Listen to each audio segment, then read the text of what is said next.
Welcome to day 3 of the free online lessons here. I've been doing a little bit of a lesson each day for beginners, and what we're doing is working our way through all the major scales. I know that there's a lot of people out there who they always wish they had time to practice their scales, or they haven't practiced their scales, or they want to learn their scales, or for whatever reason, maybe you're a student at home right now and you're unable to go to band class, or just an adult player who's looking to expand their knowledge. This is for everybody, and at this stage we're at the beginner level. So head on over to clarineat.com/scale tracker to download your copy of this little major scale sheet that I made. And if you want an explanation of kind of how this works, go back and watch the first video on the YouTube channel. Or I've got them all listed now at clarineat.com too. And if you're new to the channel, just remember that I've got a free podcast where there's over 130 episodes now. You can check that out. And if you're watching and at any point that you feel like you've learned something, go ahead and hit the like button. That helps the YouTube algorithm. And then share it with friends, family, students, colleagues, whoever else you might think will be interested in learning from these lessons, okay? So I'm a bit late today. I said I would be doing these every day. Hey, Ryan. Got a hello here. Hey, Ryan. I said I'd be doing these every day at about 11. The weekend here, this took a little longer to get organized than I thought, and so sorry about that. The true keeners, I hope you weren't waiting for too long. But this day does separate the true keeners from those who don't practice that much, because it's Saturday morning, and here we are doing clarinet stuff. So if you are here, give yourself a good pat on the back, and you can feel good about practicing a little bit on a Saturday morning here. So what have we already done? Well, we did F major and G major and the arpeggios. So the way this works, that's 4 boxes on the sheet, okay? And like I said already, I'm gonna do 2 boxes a day for now just to get through this, and I think that that's a great pace for beginners. You can get a lot done and be consistent with it and never feel like you're getting lost, okay? So let's review what we did last time first, and then we'll go on and do the new scale for today, okay? So the first one's F major. Remember, that's the one pad that closes down there. I use the far upper pinky key for now. And we're just going to lift the fingers one at a time and go back, okay? The arpeggio, the way that works is the first, third, and fifth note of the scale, and then we also throw the octave on top. So in this case, it's going to be F, A, C, F, and this is review from last time, right? So grab your clarinet, let's play this together. Both of those things without stopping. 1, 2, 3.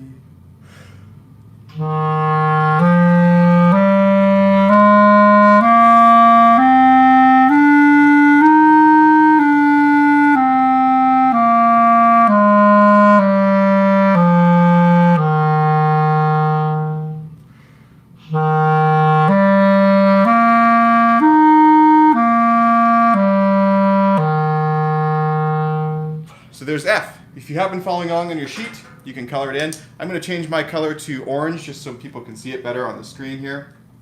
Don't want to drop my clarinet. So that's F major.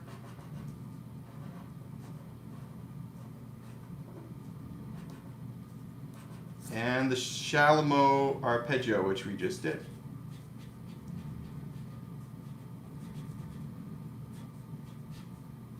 Hard to color with this one for some reason. I just realized it's not actually a highlighter. I might have to print this off and do this again. So there's the next one. We're going to do G major. So hopefully you can see these a little better now. These are the ones that we've done so far, okay? So next, G major there. This one has the low G, and we're going to go all the way up to the open G, which is, of course, the note with no fingers, right? On the way up, remember, we're going to have all natural notes, which means you got to use that middle finger B, and then the front F sharp on the way, okay? The arpeggio here is first note, G, B, D, G. Remember, that's always 1, 3, 5, and then octave, okay? Let's try that one. 1, 2, 3.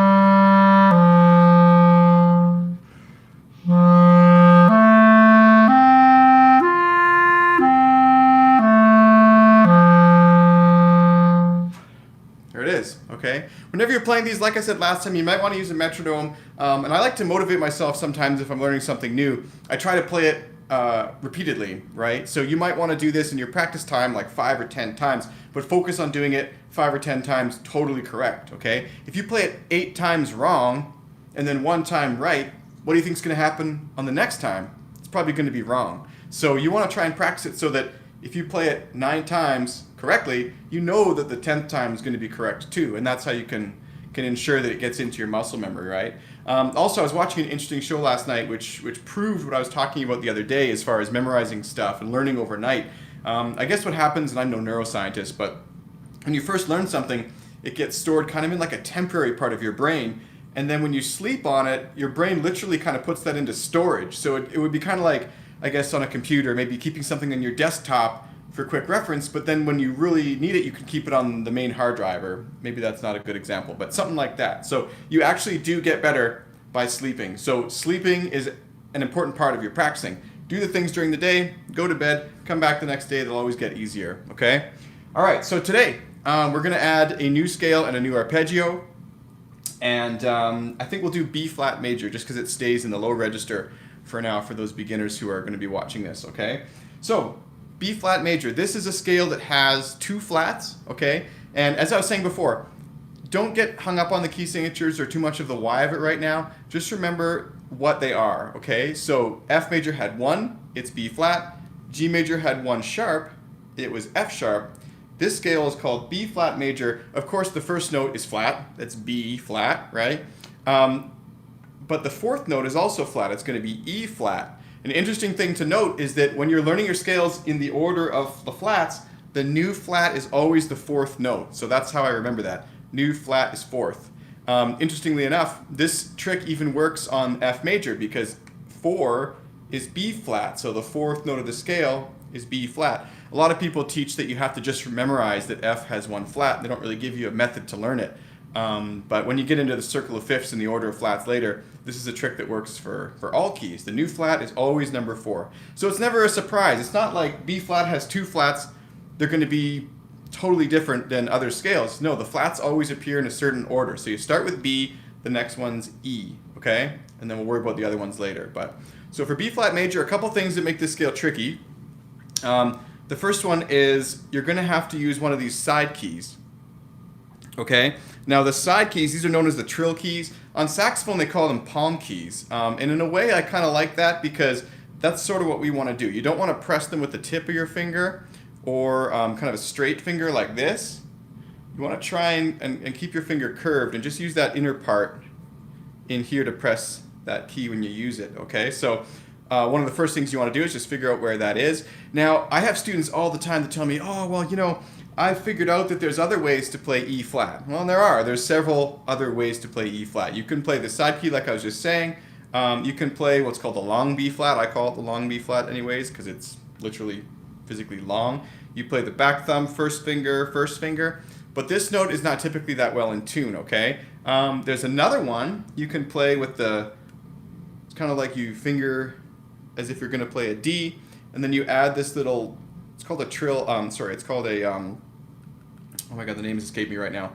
I call it the key, for K for key. It's just a little key here. Chromatic, banana key, whatever you want to call them. But this is another way to play it. The problem with that one is, look, if you're going up the scale, B flat, C, D, E flat, it's just kind of awkward. And if you're doing arpeggios, you actually have to slide onto that key. So it's not so ideal. I tend to use it mostly for chromatic. I wouldn't even really recommend practicing it into your hands. It's just in a major scale situation, it's not something you want to use too much. So this one, like I said, the tuning, I would generally not play it unless you've got a really fast tremolo or something to play between those 2 notes. So anyways, let's figure this out. Like I said before, all scales are just going from one letter name to the next letter name. And so we're going to go B flat, C, D, side E flat, back thumb F, open G, A, B flat on the back here, okay? Now this is another tricky thing about scales and one of the things that makes clarinet so hard, for beginners especially, for F major, you'll notice all we had to do was lift fingers. This is why I like starting with F and G. All you're doing is lifting your basic stack of fingers in order, right? Every time you lift up one finger, you go 1 note higher. Now, right away into the next scale here, we just add another flat, we're into a new note. We have really weird things happening. So let's just look at what's happening. B flat to C, you lift a finger. C to D, you lift a finger. D to E flat, you push down a side key, and then E flat to F, you have to lift 3 fingers. How bizarre is that, right? And then you lift, press, press. So we've got already a very weird order and pattern to learn. So this is one especially, you're going to want to get this in your fingers separately from worrying about the notes and the tonguing and, the air and the tonguing and all that, okay? So definitely make sure you can see what's happening and feel it as part of your practice separate from the air, okay?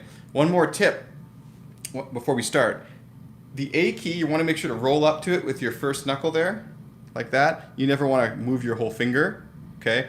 And I know it's kind of confusing because this is a really big touch piece, right? And the one on the back too, I mean, these are really large and it looks like you want to move your whole thumb to press them. That would be logical, right? You want to press the big thumb piece.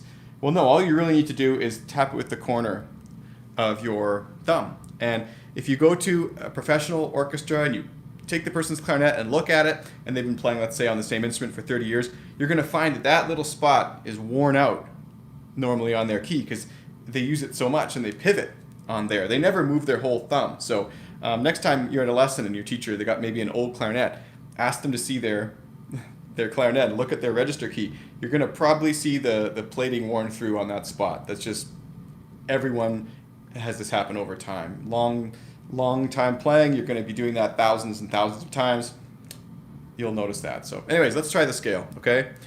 B flat, C, D, E flat, F, G, A, B flat. Let's try it. I'll try and move so you can see my hands. Now I'm going to exaggerate lifting my fingers too a bit so you can see, all right? 1, 2, 3.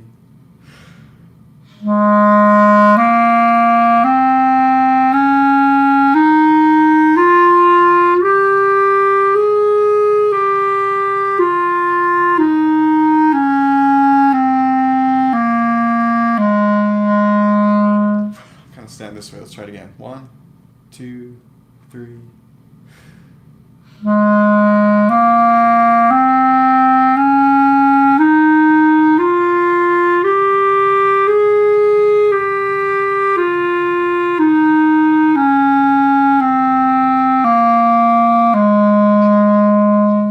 So again, as we did last time with the arpeggios, you want to make sure, especially when you're lifting multiple fingers, that you don't get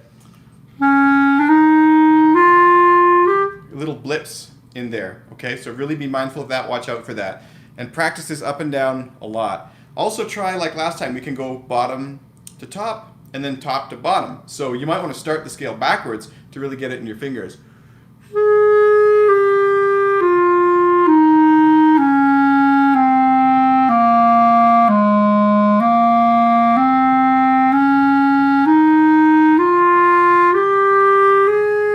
Something like that can be really helpful, okay? All right, so let's say you practice that 5 or 10 times, you've done it consistently, you can get it right from memory. Then you're going to go over to your little chart here and color that in. So that's B flat major in the Chalumeau register, the green box on the chart, okay? Okay, so you'll notice this is going by pretty fast actually. This is day 3 now and here we are. So let's do the arpeggio. Again, arpeggios are always the first, third, and fifth note of any major scale. You'll notice that we don't have the 4th note, which is the new flat. So in this case, you don't have to worry about it, okay? What we do need to do is remember that we have the first note is flat. Obviously, it's B flat major. The 3rd note, we have to skip over the hands, so you want to watch for blips. And then, so the 3rd note is D. And the 5th note is F, okay? Let's just do those first 3 notes, and then we'll add the last one, and I'll explain why in a second, okay? This is the first 3 notes up and down of B flat major arpeggio. B flat, D, F, D, B flat. 1, 2, 3.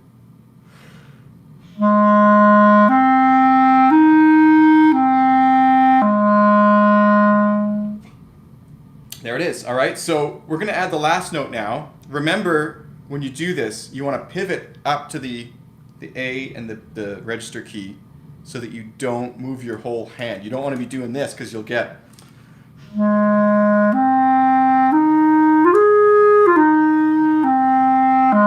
You really want to watch for that, okay? This will also help you later when you're going over the break, if you have good control over this register key, all right? So let's try the arpeggio. Make sure to not slide and just pivot to get up to those, okay? This will be all 4 notes now. B flat, D, F, B flat, F, D, B flat. 1, 2, 3.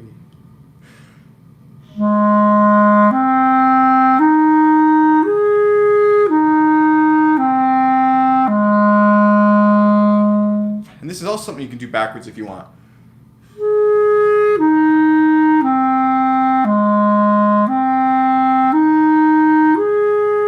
Really can be helpful. Okay? So there we go. We've got 6 things colored in now. We'll come back tomorrow and do 2 more. But before we stop, I just wanted to ask those who are tuned in if there was any questions. And also there was another question that came in on the website, so I was going to address that. So if you're watching right now, do you have any questions? Not too many people here today. I guess practicing clarinet on a Saturday morning is really not as popular as I would have thought for Clarineat listeners. Very, very disappointing. It's okay. So a question came in an email last night, and the person said, what is the best ligature to use when playing clarinet?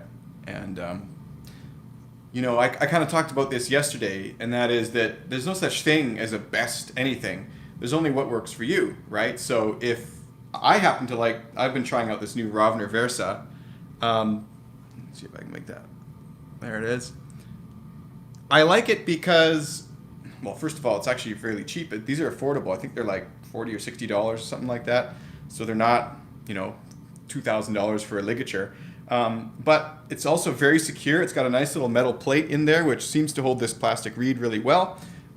This little screw mechanism has been fantastic. I kind of wish there was 2 screws because sometimes I like to adjust front and back tension, but with this design, it seems to level itself pretty good. I'm just finding it's a really nice ligature. It's kind of helping me darken up the sound a bit, and the response on it is just amazing. So, I mean, that's something I would try. But in the past, I've used the Bflat ligature. I've tried others by, you know, there's a Van Doren one called the Optimum, I think.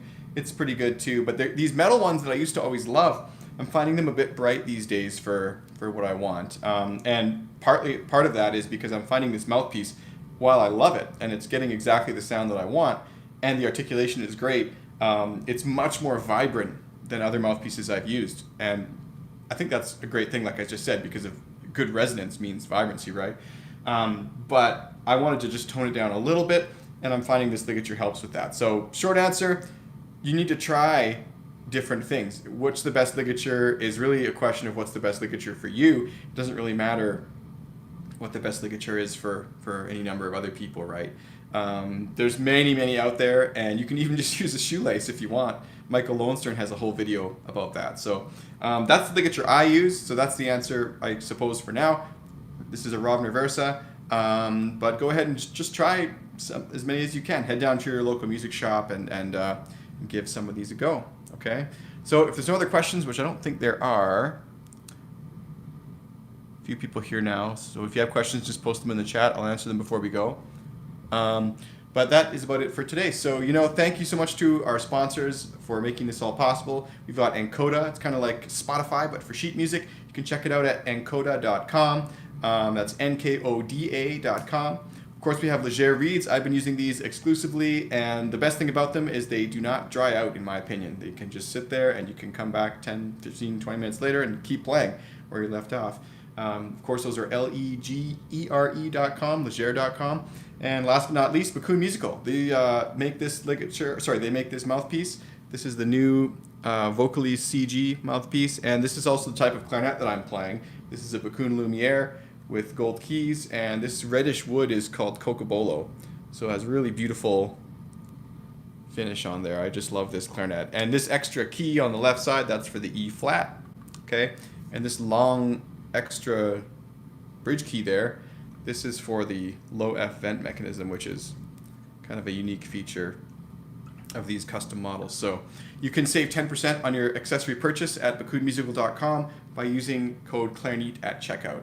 And I just want to say too, if you're a band teacher watching this, or someone who thinks you're getting value from this, please do share it with your students. I'd love to have people tuning in every day when I go live. I'm going to try and come live here every day, I don't know, during this lockdown. I mean, it's really starting to stress me out. The whole world's collapsing. It's kind of a scary time, but I'm going to try and keep doing these lessons just to keep people's mind on the clarinet and learning and getting something new.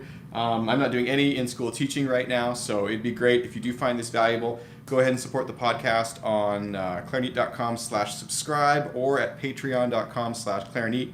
And I'm going to set up a little link below too for a tip button. So if you're a school band and you have a bit of budget left over from your clinics this year that you didn't get to do, if you share these with your students, I'd love it if you'd leave me a little bit of a tip to keep going.